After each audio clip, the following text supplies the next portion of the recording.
Do you have gold in your portfolio? Do you use gold as a protection or an insurance? Today, we're looking at the cost of holding gold in your portfolio. Dividend investors, bonjour. My name is Mike Yehu. I'm a passionate investor and the founder of Dividend Stocks Rock. I spent the entire weekend cheering for my son's soccer team, and then this is what I have for my beautiful voice this week. Last year, in July, I did a video about gold and the fact that I don't like it that much. And a lot of people were telling me, Mike, you're completely out of whack. Gold is going to surge $3,000 an ounce before Christmas.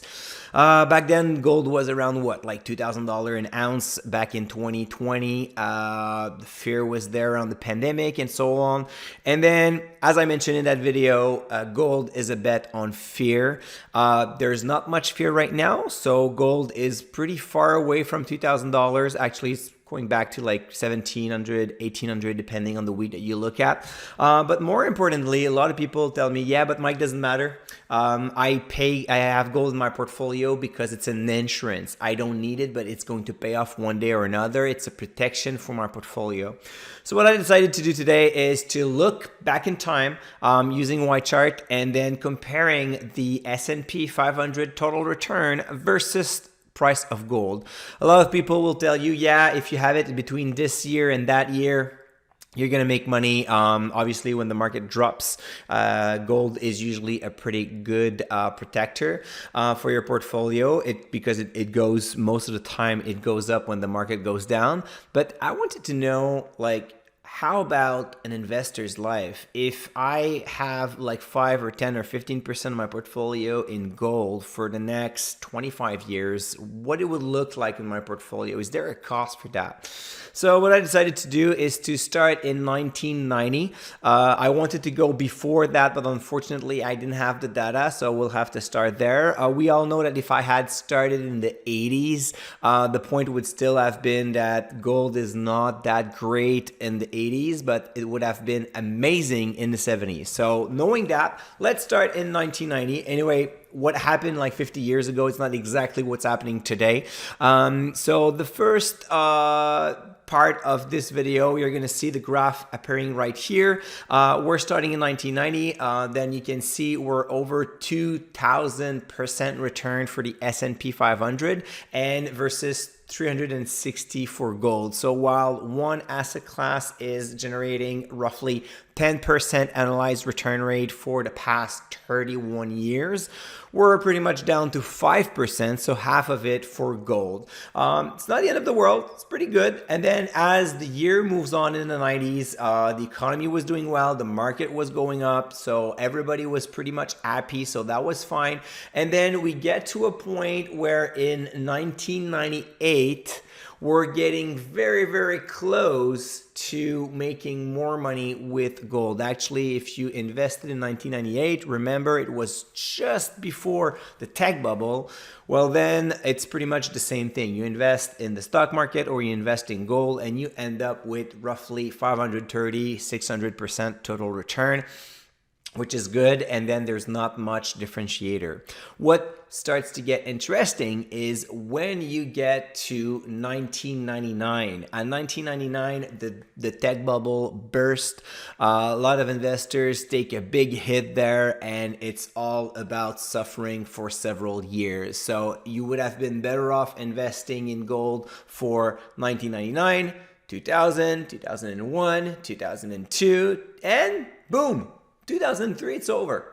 All right, so so far you started invested in 1990 and you got protection for your portfolio for basically 3 years, 1999, 2000, 2001, and then 2002. Sorry, it's 4 years.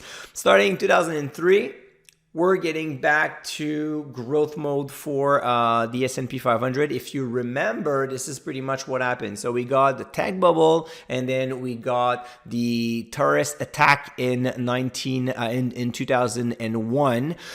So that like had another effect on the recession. It took a good 5 years to recover some money, but I remember 2003 because this is the year I started investing. Back then, the oil and gas industry was booming in Canada. Remember those oil income trusts? They were so generous and we made so much money out of them. That was just a party. So now we go back there, 2003, 4, 5, 6, 7. It's not like incredible years, but still we're making more money than if we had invested in gold.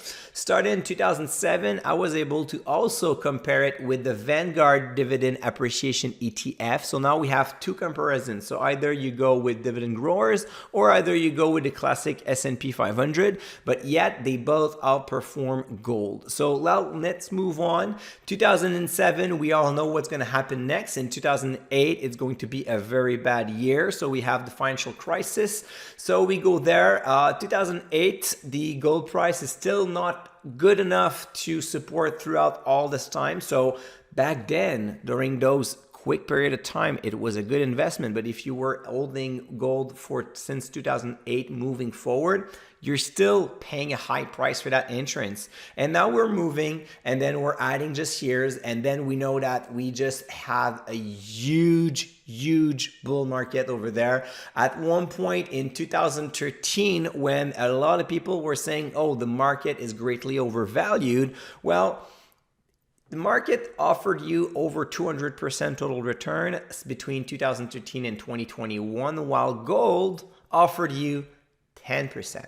So now we're getting very to a point that there's a huge difference in terms of returns. It's pretty much similar to what happened in the 90s. And now if we move forward, now we know it went a little bit sideways for the stock market. There was a little bit more temptation to invest in gold. And now we're moving to 2019 after the stock market dropped in 2018. There was some kind of like, we're not sure what's going to happen next. We need some protection. And still, gold was not good enough. Now we have 2020. Obviously, you see the red line. When the market dropped 35%, gold went high sky.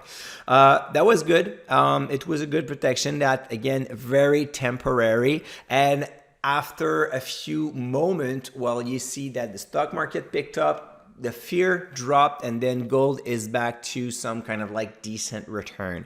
As you can see, over the past 31 years, only if you have invested right before the tech bubble in gold, so for 4 years, you had a good protection for like 25 years. It was a good choice. The rest of the time, it was a very high price to pay. And one thing I see there in those graphs is momentarily, when the market drops, you'll feel good about having gold in your portfolio. But that will usually only last a few months, sometimes maybe a couple of years. But after 2 or 3 years, you're going to realize that gold doesn't do much. So if you want to have protection, that's fine. And that's good because yes, the volatility in your portfolio will be less, but your total return is likely to be less as well, unless you expect to have a huge burst of this current bubble, and that would go down for the next 3, 4, 5 years. Mind you, a lot of people that think that way are still on the sideline before this year. They were on sideline last year and so on. So now you have to calculate the opportunity cost of waiting on the sideline all that time. You cannot just say, oh, let's imagine there's a bubble drop in 2022 or 2023 and say, oh yeah, look at that, I'm good. It's a good thing that I've waited that long and now I'm protected. Well, if you had invested in 2020 or 2021, maybe you don't need that much of a protection for 2022 or 2023. If the market crashed in 3 years by 30%, I don't think I will feel it that much because I stayed invested the entire time. And that is something that you really have to remember.